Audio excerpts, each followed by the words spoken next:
Olá, sejam bem-vindos de volta. Eu sou Felipe Novaes, eu sou advogado, professor aqui do curso da UAB de Direito Civil do GETUSP e a gente continua falando do direito das sucessões.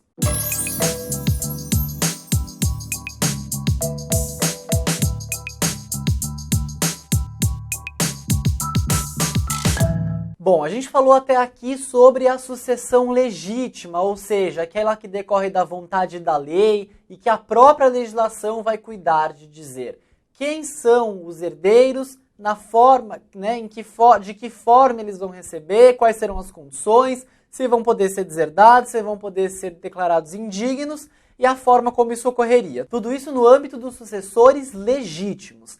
A partir de agora, a gente começa a falar sobre a sucessão testamentária.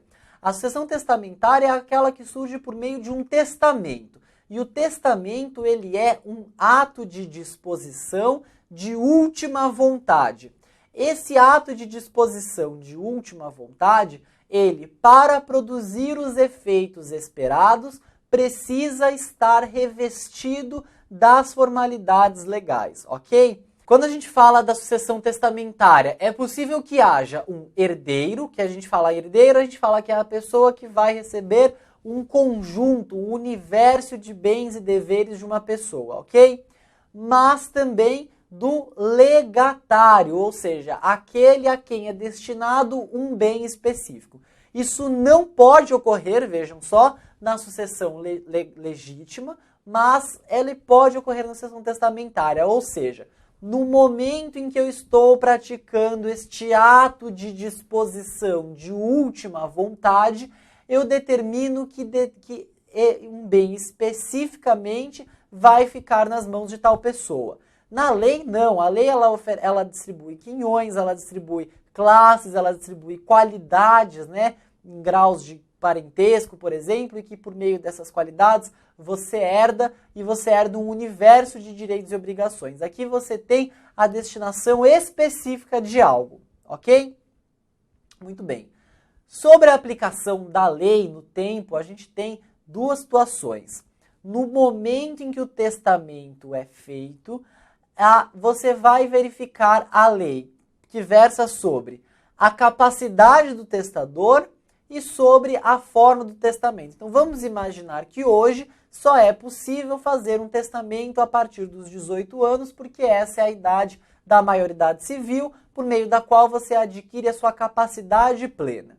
E aí você vai e faz um testamento. Se amanhã a legislação mudar e dizer que é só a partir dos 21 anos, ele estabelece uma maioridade específica para a capacidade de testar, o seu testamento permanecerá válido, porque a legislação que vai se aplicar vai ser aquela do momento da feitura do testamento e não da sua aplicação. Ademais, a forma do testamento também tem que estar de acordo com a legislação vigente à época de sua feitura e não de sua aplicação, ok? Ou seja, se você está falando dos requisitos que a legislação ela vai atribuir para que um testamento ele seja considerado válido, você também vai ter que olhar a legislação existente à época, ok? Se eventualmente uma alteração legislativa disser que todos os testamentos têm que ser impressos em papel A4, por exemplo,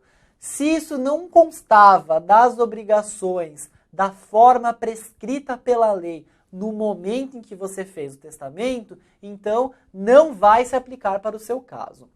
Pois bem, então existe o aspecto da vigência da lei no momento do testamento, que vai versar sobre forma e capacidade, e existe o aspecto da aplicação da legislação na hora em que ocorre a abertura da sucessão. Como é que se dá a abertura da sucessão? Isso a gente já viu, com a ocorrência do evento morte, ok?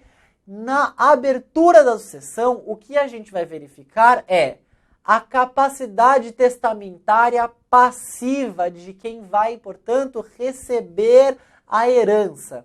E, ademais, a eficácia jurídica do conteúdo das disposições testamentárias. Então, quando versar sobre capacidade passiva do testamento e sobre a eficácia jurídica do que está ali disposto, o momento da legislação, a legislação aplicável, vai ser aquela vigente no momento da abertura da sucessão.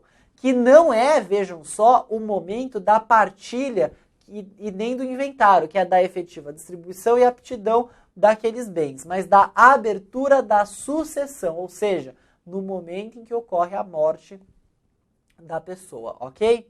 Testamento é um ato unilateral, solene e revogável. Portanto, se você realiza um testamento e você se arrepende dele, você pode revogá-lo, justamente por ser um ato unilateral. Não precisa da convalidação de ninguém. Eu, testador, desejo revogar aquilo que eu tinha atestado, que eu tinha reduzido a termo num testamento, ok?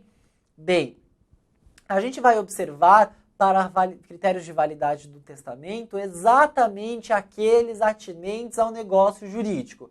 Então, quem tem alguma dúvida pode retornar ao nosso vídeo lá, nossa aula sobre o negócio jurídico, que a gente esclareceu lá todos os elementos. Elemento objetivo, que é capacidade, objeto lícito, possível, determinado ou determinável, em forma prescrita ou não defesa em lei, elemento subjetivo do negócio jurídico, tudo aquilo que a gente falou se aplica aqui agora, ok? Da capacidade ativa são os mesmos elementos do negócio jurídico, mas a capacidade passiva ela é específica aqui para o testamento, tá?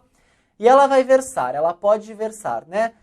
Sobre pessoas físicas ou jurídicas, então você pode deixar testamento para pessoa jurídica, nacionais ou estrangeiras, desde que existentes à época da abertura da sucessão, ou seja, da morte do doador. Sendo que tem que ser observadas as seguintes coisas, então anotem aí.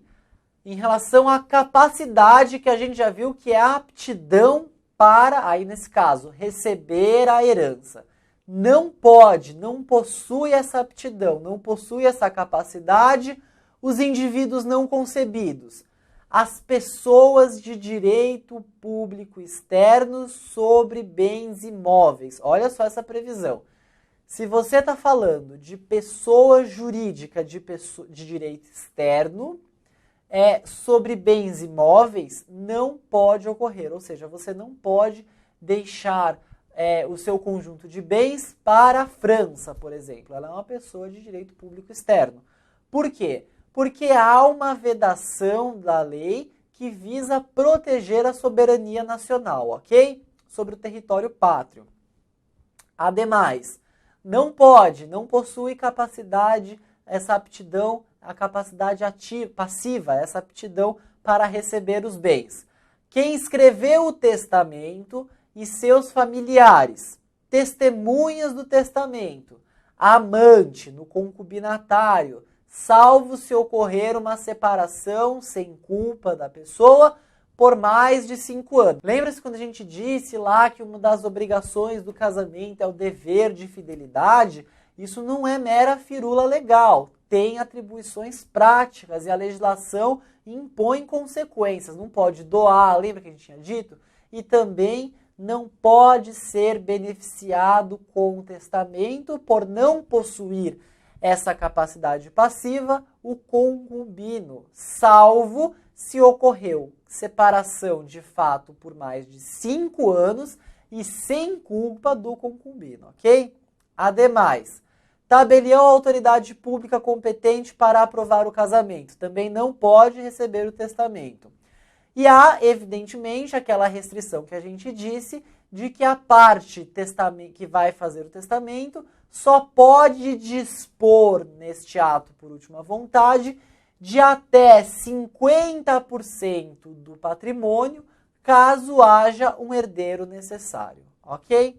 Na próxima aula a gente começa a falar sobre as espécies de testamento, ok? E antes de encerrar, eu gostaria de continuar mais uma vez pedindo para que vocês curtissem o vídeo, compartilhassem, se inscrevessem aqui no GTUSP e a gente continua na próxima aula. Muito obrigado pela sua atenção e até lá!